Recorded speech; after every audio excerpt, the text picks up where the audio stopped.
Hello friend, कैसे हैं आप सब लोग। आई होप आप सब लोग बढ़िया हूं। मैं के आर सैनी के आर विकास स्वागत करता हूं दोस्तों। डीए और डीआर के रिगार्डिंग लेटेस्ट अपडेट के ऊपर बात करने वाले हैं। डीए और डीआर जिन आंकड़ों पे डिपेंड करता है, एआईसीपीएन के आंकड़ों के आधार पर डीए और डीआर का अनाउंसमेंट करता है, उन आंकड़ों में फिर से बढ़ोतरी देखने को मिली है। मार्च 2026 के एआईसीपीएन के आंकड़े आज ही की डेट में जारी हो चुके हैं। इसकी रिपोर्ट बताऊंगा कि कितना जो आंकड़ों में बढ़ोतरी हुई है, साथ ही इसके आधार पे जो आपका 1 जुलाई 2026 से डीए और डीआर कितना बढ़ेगा उसके रिगार्डिंग भी बात करने वाले हैं। साथ दोस्तों, इस बार डीए का जो अनाउंसमेंट है 58% जो चल रहा था उसमें 2% की जो बढ़ोतरी की है। इस बार लेट अनाउंसमेंट किया गया, फिर भी इसका एरियर अप्रैल की सैलरी में देखने को मिला है। डीए का एरियर भी आपको मिल चुका है और 60% डीए और डीआर आपका लग भी चुका है। तो 60% डीए के साथ में स्टेट मास्टर की पे स्लिप भी आप सभी लोगों को दिखाया जाएगा। वीडियो काफी इंफॉर्मेटिव, वीडियो को लास्ट तक जरूर देखिएगा। तो सबसे पहले मार्च 2026 के एआईसीपीएन के आंकड़े देख लेते हैं। उसके आधार पे ऑनलाइन डीए कैलकुलेटर के माध्यम देखेंगे कि जुलाई 2026 से डीए डीआर कितना आपका पहुंच जाएगा।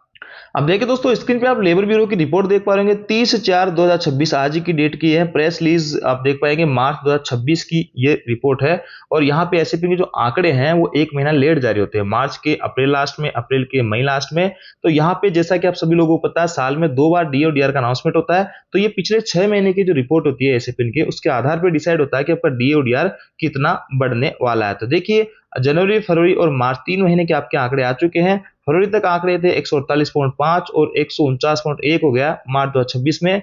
0.6 की बढ़ोतरी हुई ना। आंकड़ों में बढ़ोतरी होने का मतलब है कि महंगाई बढ़ी है और इससे आपका जितना आंकड़ों में बढ़ोतरी होगी उतना आपका महंगाई भत्ता उस हिसाब से बढ़ता है। तो सीधा सीधा यहाँ पे कि आपके आंकड़ों में बढ़ोतरी होती है, महंगाई भी बढ़ी है और महंगाई भत्ता भी आपका बढ़ने वाला है। अगर ऐसे आंकड़ों में बढ़ोतरी होती रहे या फिर इनसे आंकड़े कम भी हो जाते हैं, अगले 3 महीनों के आंकड़े और अपन मान के एक्सपेक्टेड और ऑनलाइन डीए कैलकुलेटर के माध्यम से देखेंगे कि मिनिमम आपको कितना यहाँ पे डीए डीआर मिलने वाला है 1 जुलाई 2026 से। तो चलिए ऑनलाइन डीए कैलकुलेटर के माध्यम से देख लेते हैं।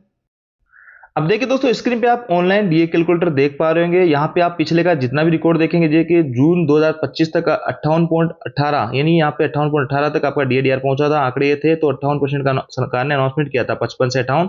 उसके बाद में दिसंबर 2025 तक के जो आंकड़े थे 148.2 थे और 60.35 पे आपका डीए डीआर पहुंच चुका था। तो सरकार ने 58 से 60 यानी 2% का यहाँ पे अनाउंसमेंट अभी हाल ही में किया है और इसका भुगतान भी कर दिया गया। अब देखिए आगे यहाँ पे जनवरी, फरवरी, मार्च, अप्रैल और मई, जून यानी 6 महीनों के जो आंकड़े रहेंगे उसके आधार पर डिपेंड करेगा कि 1 जुलाई 2026 से आपका डीए डीआर कितना बढ़ेगा। तो 3 महीनों के आंकड़े आपके जारी हो गए हैं। 2 महीनों का आप देख पा रहे होंगे। तीसरे महीने का अपन इसमें भरते हैं 149.1। तो देखिए 149.1 इसमें डालता हूं तो आपका डीए डीआर 61.93 पे पहुंच चुका है। आगे अगले महीने अगर अप्रैल में भी अपन मान लेते हैं कि आंकड़ों में बढ़ोतरी नहीं होती है, 0.1 की कमी मान लेते हैं, कितना हो जाता है तो 149 अगर हो जाता है तो 62.44 तक आपका पहुंच जाएगा। उसके बाद में मान लेते हैं एक बड़ा डिजिट कम करते हैं 148 पे, मान लो एक पूरा डिजिट कम हो जाता है तो 62.80 पहुंच जाएगा।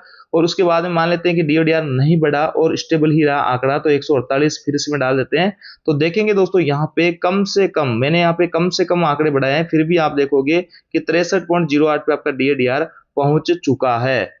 तो अभी मार्च के जो आंकड़े जारी हुए 149.1 है। उसके बाद में मैंने जो आंकड़े अगले 3 महीनों के हैं उनमें या तो कम किया है या फिर बढ़ा है, और कम भी बहुत बड़ा डिजिट यहाँ पे कम किया, पूरा एक डिजिट यहाँ पे कम किया और यहाँ पे स्टेबल रखा। फिर भी आपका डीए डीआर 60 से 63 पे पहुंच रहा है। ये तो आपका आ चुकी है यहाँ तक के आंकड़े। इसके बाद में मैंने यहाँ पे मैनुअल डाले आंकड़े और आंकड़ों में बढ़ोतरी नहीं की। हालांकि आंकड़ों में बढ़ोतरी होनी लाजमी है क्योंकि महंगाई बहुत चरम स्तर से बढ़ रही है कितने भी। तो यहाँ पे मिनिमम आपको 63% 3% का डीए डीआर आपको आराम से मिल जाएगा। 60 से 63 यानी 3% का इसका ऑफिशियल अनाउंसमेंट सरकार यहाँ पे जुलाई के बाद में अगर सितंबर में इसका अनाउंसमेंट होता है और अक्टूबर की सैलरी में 3 महीनों के रेट के साथ में इसका भुगतान कर दिया जाता है। अब देखिए दोस्तों, 1 जनवरी 2026 से आपका 8 वेतन ड्यू है, 8 वेतन आयोग लगना है।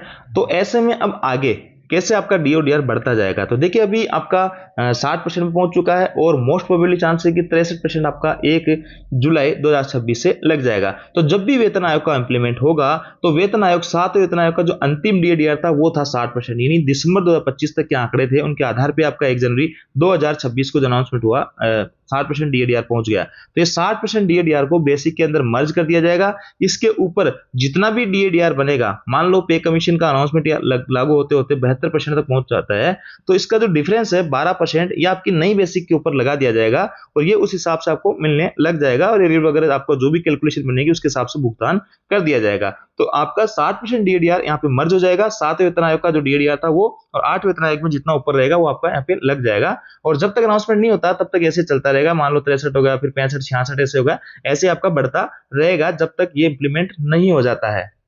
अब देखिए दोस्तों, स्क्रीन पे आप एनडब्ल्यूआर जयपुर डिवीजन में कार्यरत अप्रैल 2026 की पे स्लिप देख पा रहे होंगे, और इधर देखेंगे कि स्टेशन मास्टर की पे स्लिप है, ऑपरेटिंग डिपार्टमेंट के अंदर आते हैं, और डेट ऑफ बर्थ वगैरह, डेट ऑफ ज्वाइनिंग लेवल 6 है, 44,900 बेसिक है, 1/1/2027 को इंक्रीमेंट ड्यू है, और इधर जो बैंकिंग डिटेल जो कि हाइड कर दी गई। इस बार जो पेमेंट बना है वो 93,118 रुपए बना है। लगभग 8 साल की सर्विस कंप्लीट हो चुकी है एज स्टेशन मास्टर। तो यहाँ पे सबसे पहले बेसिक है 44,900 रुपए। डीएनएस अलाउंस अभी जो है आपका 60% हो गया, उस हिसाब से 26,940 हो गया। एरियर मिला है 3 महीनों का, जनवरी, फरवरी और मार्च का, तो ये आपका 898, इसका 2% ये हुआ। इसके बाद में हाउस रेंट अलाउंस जो है 4490 रुपए मिला। ट्रांसपोर्ट अलाउंस 2880 रुपए। देखिए यहाँ पे जब डीए बढ़ता है तो यहाँ पे ट्रांसपोर्ट अलाउंस भी बढ़ता है। ट्रांसपोर्ट अलाउंस जो भी भुगतान हो रहा है वो 1800 प्लस 1800 के ऊपर जो डीए है 60%, उसके हिसाब से भुगतान होगा। पहले 58% के हिसाब से भुगतान होता 2844 के करीब, अब इसको बढ़ोतरी होकर 2880 रुपए यहाँ पे हो चुका है। 36 रुपए की यहाँ पे बढ़ोतरी इसमें हुई है, और इसका एरियर का भुगतान भी किया गया है 3 महीनों का। इसके आगे दोस्तों ओवर टाइम जो है इस बार वो ज्यादा नहीं था, 1517 रुपए का भुगतान किया गया।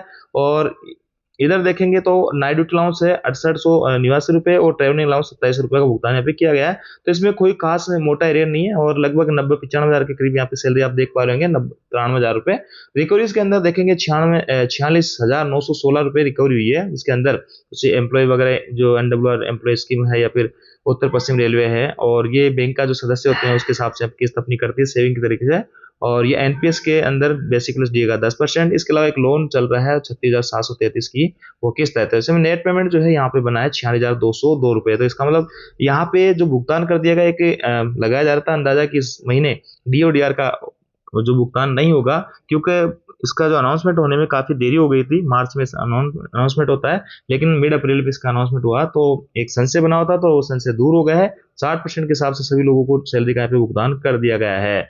आगे जैसे मैंने आपको बताया है 3% मोस्ट प्रोबेबली चांसेस है आपका जुलाई 2026 से डीओडीआर बढ़ना, वो वैसे उसका भी ऐसे ही जो है भुगतान कर दिया जाएगा। रेलवे वाले जो साथी है वो आरएसएस ऐप पे जाके अपनी सैलरी देख सकते हैं, वहां पे अपडेट हो चुकी है। वहां पे आप देख सकते हैं कि आपके कौन कौन से भत्ते लगे हैं, कौन कौन से आपका जो पेमेंट आपने बकाया चल रहा है, जैसे कि ओटी वगैरह है, टीए वगैरह पिछला जो है बकाया लगा है नहीं लगा है।